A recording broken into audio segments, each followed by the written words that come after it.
ಮೂರನೇ ಸ್ಟೋರಿ ಧರ್ಮಸ್ಥಳದ ಬುರುಡೆ ರಹಸ್ಯ ನೋಡಿ ಬಹಳ ಕುತೂಹಲ ಕೆರಳಿಸ್ತಾ ಇದೆ 13ನೇ ಪಾಯಿಂಟ್ ಯಾಕೆ ಅಂತ ಅಂದ್ರೆ ಅಲ್ಲಿ ನಾನು ಜಾಸ್ತಿ ಶವಗಳನ್ನು ಹೂತಿಟ್ಟಿದ್ದೀನಿ ಅಂತ ಅನಾಮಿಕ ವ್ಯಕ್ತಿ ವಿಚಾರಣೆಯ ಸಂದರ್ಭದಲ್ಲಿ ಹೇಳಿದ್ದಾನೆ ಆ ಕಾರಣಕ್ಕಾಗಿ ಒಂದಷ್ಟು ಕುತೂಹಲ ಇದೆ ಆಪರೇಷನ್ ಅಸ್ಥಿಪಂಜರ ಕಾರ್ಯಕ್ಕೆ ಇವತ್ತು ಬ್ರೇಕ್ ಬಿದ್ದಿದೆ 13ನೇ ಸ್ಪಾಟ್ ನಲ್ಲಿ ಇವತ್ತು ಎಸ್ಐಟಿ ಶೋಧ ನಡಿಬೇಕಿತ್ತು ಆದರೆ ನಡೆದಿಲ್ಲ ತೀವ್ರ ಕುತೂಹಲವನ್ನ ಮೂಡಿಸ್ತಾ ಇದೆ 13ನೇ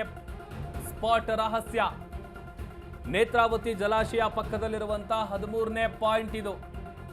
ಸದ್ಯ 13ನೇ ಪಾಯಿಂಟ್ ಸರ್ಚಿಂಗ್ ಆಪರೇಷನ್ ಮಾತ್ರ ಪೆಂಡಿಂಗ್ ಇದೆ ನಾಳೆ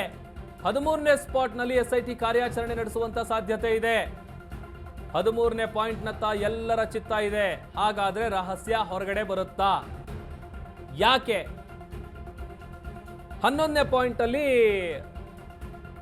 ಉತ್ಖನನ ಕಾರ್ಯ ಮಾಡುವಂತ ಸಂದರ್ಭದಲ್ಲಿ ಬಂಗ್ಲಗುಡ್ಡ ಏನಿದೆ 11A ಅಂತ ಹೇಳಿ ಮಾರ್ಕ್ ಮಾಡಿದ್ದಾರೆ 14ನೇ ಜಾಗ ಅಂತ ಮಾರ್ಕ್ ಮಾಡಬೇಕಿತ್ತು ಬಟ್ 11A ಆ ಜಾಗದಲ್ಲೂ ಕೂಡ ಒಂದಷ್ಟು ನಿರೀಕ್ಷೆ ಇತ್ತು ಕುತೂಹಲ ಇತ್ತು ಏನೋ ಆತ ಹೇಳ್ತಾ ಇರುವಂತ ಪ್ರಕಾರ ಸಿಗುತ್ತೆ ಅಂತ ಆದರೆ ಅಸ್ಥಿಪಂಜರ ಏನು ಕೂಡ ಅಲ್ಲಿ ಪತ್ತೆ ಆಗಿರಲಿಲ್ಲ ಕೇವಲ 2 ಜಾಗದಲ್ಲಿ ಹೊರತುಪಡಿಸಿದ್ರೆ ಇನ್ನುಳಿದ ಯಾವುದೇ ಪಾಯಿಂಟ್ಗಳಲ್ಲೂ ಕೂಡ ಉತ್ಖನನ ಕಾರ್ಯ ಮಾಡಿದಂಥ ಸಂದರ್ಭದಲ್ಲಿ ಅವಶೇಷಗಳು ಸಿಕ್ಕಿಲ್ಲ ಎಸ್ಐಟಿ ಕಚೇರಿಯಲ್ಲಿ ಅನಾಮಿಕನ ತೀವ್ರ ವಿಚಾರಣೆ ನಡೆದಿದೆ ಕಳೆದ 3 ಗಂಟೆಯಿಂದ ನಡೀತಾ ಇರುವಂತಹ ವಿಚಾರಣೆ ಇದು ಪ್ರಕರಣಕ್ಕೆ ಸಂಬಂಧಪಟ್ಟಂತ ಮಾಹಿತಿಯನ್ನ ಎಸ್ಐಟಿ ಅಧಿಕಾರಿಗಳು ಕಲೆ ಹಾಕ್ತಾ ಇದ್ದಾರೆ ಯಾಕಂತಂದ್ರೆ ಆತ ಹೇಳಿರುವಂತಹ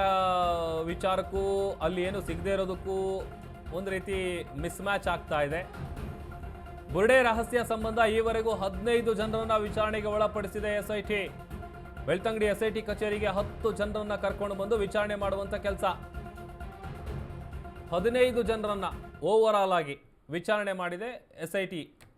ಆಮೇಲೆ ಒಂದಷ್ಟು ವಿಚಾರಗಳು ಮತ್ತೊಬ್ಬ ಏನು ಜೈನ್ ಶೆಟ್ಟಿ ಅಂತೇಳಿ ಆತ ಕೂಡ ಬಂದಿದ್ದಾನೆ ಆತ ಕೂಡ ಒಂದು ಬಾಲಕಿಯ ಮೃತದೇಹವನ್ನು 1 ವಾರಗಳ ಕಾಲ ಬಿದ್ದಿತ್ತು ಅದನ್ನು ಹೂತಿಟ್ಟಿದ್ದನ್ನು ನಾನು ನೋಡಿದ್ದೀನಿ ಆಮೇಲೆ ಧರ್ಮಸ್ಥಳದಲ್ಲಿ ಈ ಥರದ ಅನೇಕ ಕೊಲೆಗಳು ನಡೆದಿದೆ ನಾನು ಎಲ್ಲ ವೇದಿಕೆಗಳಲ್ಲೂ ಹೇಳಿದ್ದೀನಿ ಅಂತೇಳಿ ಆತ ಮುಂದೆ ಬಂದಿದ್ದಾನೆ 13ನೇ ಪಾಯಿಂಟ್ನ ವಿಚಾರಕ್ಕೆ ಸಂಬಂಧಪಟ್ಟಂತೆ ಎಂಕ್ವೈರಿ ಆಗಿದೆ ಎಗೇನ್ ಒಂದಷ್ಟು ಮಾಹಿತಿಯನ್ನು ಪಡ್ಕೊಳ್ಳುವಂಥ ಕೆಲಸ ಆಗ್ತಾ ಇದೆ ಅದರ ಜೊತೆಗೆ ಈವರೆಗೂ 15 ಜನರನ್ನ ಕರೆಸಿ ಎಸ್ಐಟಿ ಅಧಿಕಾರಿಗಳು ವಿಚಾರಣೆಯನ್ನು ನಡೆಸಿದ್ದಾರೆ ಹಾಗಾದರೆ ಇವತ್ತು ಏನು ಈಗ 13ನೇ ಪಾಯಿಂಟ್ನ ಉತ್ಖನನ ಕಾರ್ಯ ಮಾತ್ರ ಪೆಂಡಿಂಗ್ ಇದೆ ಅದು ಬಹುಶಃ ನಾಳೆ ನಡೆಯುತ್ತೆ ನಾಳೆಯ ಶೋಧ ಕಾರ್ಯಕ್ಕೆ GPR ತಂತ್ರಜ್ಞಾನವನ್ನು ಬಳಕೆ ಮಾಡಿಕೊಳ್ಳುವಂಥ ಸಾಧ್ಯತೆ ಇದೆ ಎಸ್ಐಟಿ ಅಧಿಕಾರಿಗಳಿಗೆ ದೊಡ್ಡ ಸವಾಲಾಗಿದೆ 13ನೇ ಪಾಯಿಂಟ್ ಗುರುತಿಸಿದ 13ನೇ ಪಾಯಿಂಟ್ನಲ್ಲಿ ವಿದ್ಯುತ್ ಕಂಬಗಳಿದೆ ಭೂಮಿ ಅಗೆಯುವ ಬದಲು GPR ಅನ್ನು ಬಳಸೋದಕ್ಕೆ ಸಿದ್ಧತೆ ನಡೀತಾ ಇದೆಯಾ ಗೊತ್ತಿಲ್ಲ ನಾಳೆ ಗೊತ್ತಾಗುತ್ತೆ ಕ್ಲಾರಿಟಿ ಸಿಗುತ್ತೆ GPR ಬಗ್ಗೆ ತಜ್ಞರ ಅಭಿಪ್ರಾಯವನ್ನು ಕೂಡ ಸಲಹೆಗಳನ್ನು ಕೂಡ ಎಸ್ಐಟಿ ಅಧಿಕಾರಿಗಳು ಪಡ್ಕೊಂಡಿದ್ದಾರೆ ಆಮೇಲೆ ಅಸ್ಥಿಪಂಜಗಳ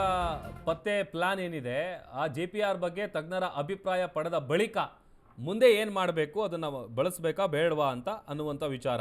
ಈ ಗ್ರೌಂಡ್ ಪೆನಿಟ್ರೇಟಿಂಗ್ ರೆಡಾರ್ ಏನಿದೆ GPR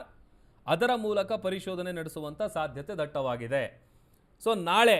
ಒಂದು ವೇಳೆ ಅಲ್ಲಿ ಏನೂ ಸಿಗಲಿಲ್ಲ ಅಂತ ಅಂದರೆ ಓಕೆ ಬಟ್ ಏನಾದರೂ ಸಿಕ್ಕಿದ್ರೆ ವಾಟ್ ನೆಕ್ಸ್ಟ್ ತನಿಖೆಯ ಹಾದಿ ಯಾವ ರೀತಿಯಾಗಿ ಬದಲಾಗುತ್ತೆ ಯಾವ ಆಯಾಮದಲ್ಲಿ ತನಿಖೆ ಸಾಗುತ್ತೆ ಈ ಎಲ್ಲ ಪ್ರಶ್ನೆಗಳಿಗೆ ಉತ್ತರ ನಾಳೆ ಸಿಗುತ್ತೆ